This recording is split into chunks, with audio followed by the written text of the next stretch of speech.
Sweat beaded on Karen's brow as she glared at the vibrant garden gnomes lining the Wilsons' lawn.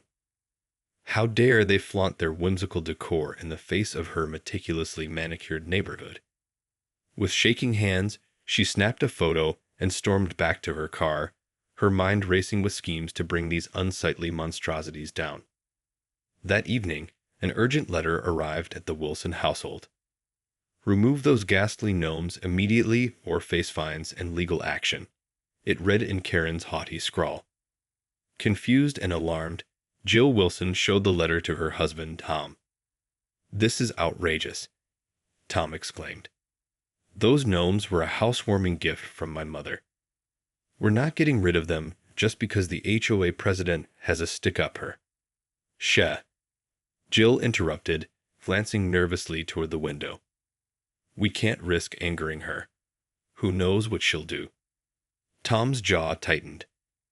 "We shouldn't have to live in fear of our own homeowners association.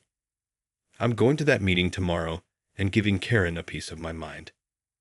The following evening, Tom stormed into the HOA meeting, gnomes in hand. "These are harmless lawn decorations, not eyesores," he declared, slamming the figurines onto the table. "You can't just threaten us like this." Karen's lips curled into a sneer. "Oh, but we can, Mr. Wilson. The HOA bylaws clearly state that all exterior decorations must be tasteful and in keeping with the neighborhood aesthetic. Those gaudy things are an absolute travesty. Tom's face reddened. Travesty. They're cherished family heirlooms. This is exactly the kind of petty tyranny we moved here to avoid. The other HOA members shifted uncomfortably, avoiding eye contact. Karen, however, only seemed to relish the confrontation. "Well, if you're so attached to your little garden friends then by all means, keep them. But be prepared to face the consequences." As Tom and Jill left the meeting, a sense of foreboding settled over them. They knew Karen wouldn't back down easily. This was only the beginning. Over the next few days, the Wilsons found themselves the targets of an unrelenting campaign of harassment from their HOA president. Mysterious letters arrived demanding the removal of the gnomes, each one more threatening than the last. "If those eyesores aren't gone by the end of the week, we'll have no choice but to levy a $500 fine," one letter read. "And don't think we won't follow through. We have eyes everywhere." Jill jumped at every knock on the door, terrified it would be another HOA enforcer come to confront them. Tom, however, refused to be cowed. "This is our property and our choice," he insisted. "I'm not letting that power-hungry shrew push us around." One morning, the Wilsons awoke to find their prized gnomes lying shattered on the lawn, ceramic shards glinting in the sunlight. Jill let out a horrified gasp, while Tom's hands balled into fists. "That's it. This means war." He stormed over to the neighbor's house, pounding on the door until a sleepy-eyed Mrs. Watkins answered. "Did you see anything last night? Anything at all?" Tom demanded. Mrs. Watkins blinked owlishly. No, I'm afraid I didn't. Is everything all right?" "No, everything is not all right," Tom shouted. "Someone destroyed our garden gnomes, and I have a pretty good idea who it was." The elderly woman's eyes widened. "Goodness, how dreadful. I do hope you find out who did this. Those gnomes were such a lovely addition to the neighborhood." Tom's shoulders slumped slightly. "Thank you, Mrs. Watkins. At least someone around here appreciates them." As he trudged back to his house, Tom knew he had to take action. He and Jill had to find a way to stand up to Karen and the HOA before this escalated any further. That evening, the Wilsons sat at their kitchen table, poring over stacks of legal documents. "Small claims court," Tom muttered, running a hand through his hair. "It's our only option." Jill chewed her lip anxiously. "But Tom, you know how ruthless Karen can be. What if she retaliates? I'm worried about what she might do." Tom reached across the table and squeezed her hand. "I know, honey. but we can't keep living in fear. We have to fight back for our own sake and for the whole neighborhood. Karen's tyranny has gone on long enough." Jill sighed, then nodded resolutely. "All right, let's do it." The next day, the Wilsons filed their claim against the HOA, citing harassment, property damage, and abuse of power. Karen, of course, wasted no time in responding with a flurry of her own legal maneuvers. "This is frivolous and completely without merit," she declared at the HOA meeting, her voice dripping with disdain. "The Wilsons are trying to make a mockery of our community standards. We will win this case." But the Wilsons were undaunted. They spent the next several weeks meticulously preparing their case, gathering evidence and witness testimonies. They knew this wouldn't be easy, but they were determined to fight for their rights and their beloved garden gnomes.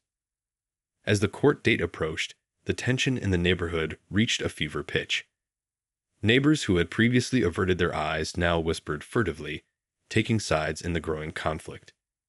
The Wilsons found themselves at the center of a heated battle, one that would ultimately decide the fate of their home and their freedom to decorate as they pleased. The day of the small claims court hearing dawned bright and clear, but the Wilsons felt anything but sunny.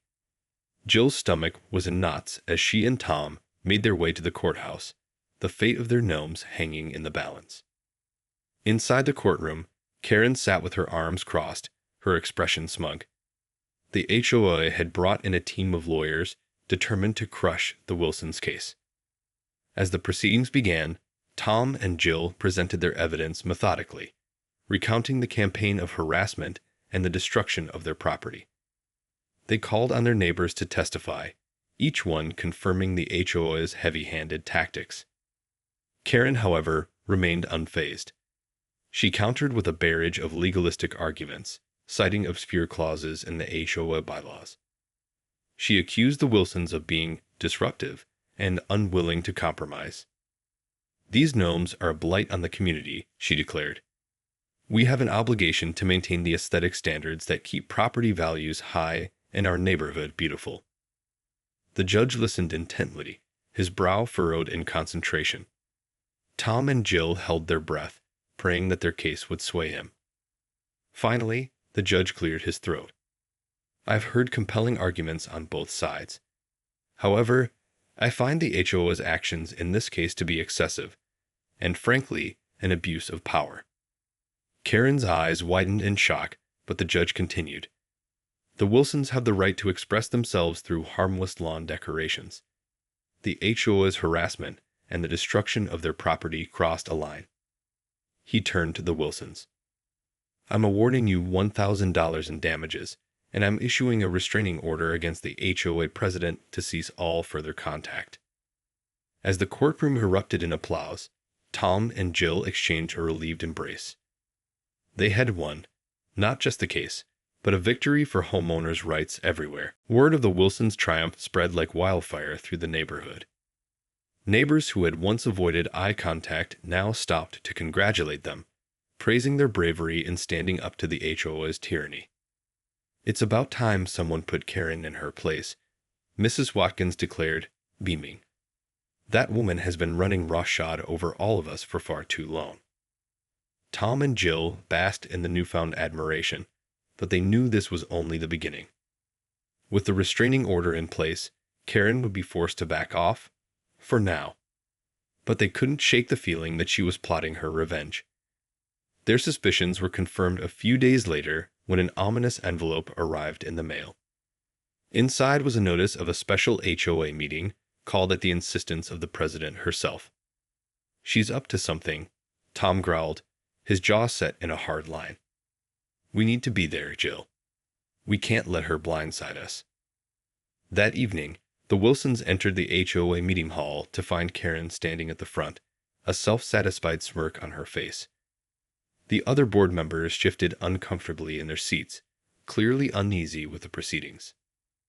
"Greetings, everyone," Karen began, her voice dripping with false sweetness. "As you all know, the Wilsons recently took us to court over a trivial matter involving some unsightly lawn ornaments." She paused, her gaze sweeping over the room. Well, I'm here to announce that we will be appealing that decision. And in the meantime, we've decided to take a closer look at our community guidelines. Tom felt Jill's hand tighten around his arm as Karen continued. Effective immediately, we are instituting a ban on all exterior decorations that do not strictly adhere to the neighborhood aesthetic. Any violations will result in fines and potential legal action. The Wilsons exchanged a horrified look. This was precisely the kind of retaliation they had feared. Karen had found a way to circumvent the court's ruling, and she was determined to make their lives a living hell. As the meeting adjourned, Tom and Jill rushed to the front, confronting the smug HOA president. "You can't do this, Karen," Tom shouted, his face flushed with anger. "The judge already ruled in our favor. This is nothing but a blatant attempt to intimidate us." Karen's smile only widened. "Oh, but I can, Mr. Wilson. The bylaws give the HOA board broad authority to set and enforce community standards. And we've decided that your cherished garden gnomes simply don't meet those standards." Jill felt her stomach twist with dread. "This is harassment, pure and simple. You're trying to punish us for standing up to you." "Hardly," Karen scoffed. "I'm simply doing what's best for the neighborhood. Perhaps if you had been more willing to compromise, we wouldn't be in this situation." Tom opened his mouth to retort, but Jill placed a restraining hand on his arm. "Come on, Tom. There's nothing more we can do here tonight. We'll have to regroup and figure out our next move." As they left the meeting, Jill could feel the eyes of their neighbors burning into their backs. Some looked sympathetic, others seemed to quietly side with the HOA. The Wilsons had become the lightning rod for a much deeper conflict within the community. Back home, Tom paced the living room, his hands clenched into fists. "I can't believe she's getting away with this. That conniving, power-hungry witch." Jill wrapped her arms around him, trying to calm his rage. "I know, honey, but we can't let her see how much this is getting to us. We have to stay strong and keep fighting." Tom sighed heavily, his shoulders slumping. "You're right. We've come this far. We can't back down now. But I swear, if she comes near our gnomes again, I'm not going to be responsible for my actions." In the days that followed, the Wilsons found themselves in an increasingly desperate situation. True to her word, Karen had begun issuing fines for any exterior decorations that didn't meet the HOA's newly revised aesthetic standards. $250 for that tacky bird bath, one letter read. And $500 if you don't remove that gaudy welcome mat by the end of the week. Jill's hands trembled as she showed the notices to Tom. "I can't believe she's doing this. We just don't have the money to keep paying these ridiculous fines." Tom clenched his jaw, his eyes burning with determination. "We're not going to pay a single penny, Jill. This is extortion, plain and simple. We're going back to court." The couple spent the next several weeks once again immersed in legal preparations, determined to put an end to Karen's reign of terror. They gathered witness statements, compiled evidence of the HOA's vindictive actions, and enlisted the help of a sympathetic lawyer. When the day of the hearing arrived, the courtroom was filled with an electric tension. Karen and her team of lawyers sat smugly in the front row, while the Wilsons' supporters filled the gallery, their faces etched with anticipation.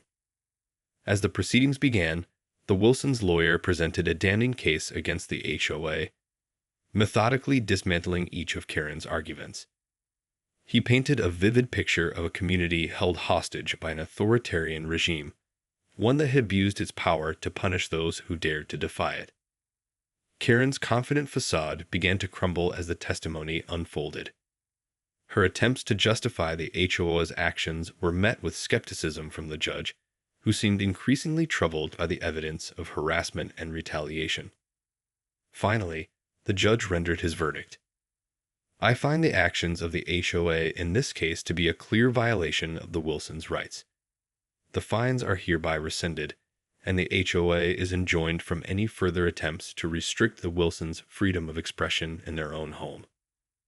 The courtroom erupted in cheers, and Tom and Jill embraced, tears of relief streaming down their faces. They had won. Again. And this time, the victory felt even sweeter. As the Wilsons left the courthouse, they were greeted by a crowd of their neighbors, all eager to congratulate them on their hard-fought triumph. "You showed that Karen what's what," Mrs. Watkins exclaimed, beaming. "We can't thank you enough for standing up to her." Tom grinned, his arm wrapped around Jill's shoulders. "It was our pleasure. No one should have to live in fear of their own homeowners association." The crowd murmured in agreement, and several people stepped forward to offer their own stories of HOA overreach and abuse. It was clear that the Wilsons' battle had struck a chord with the entire community.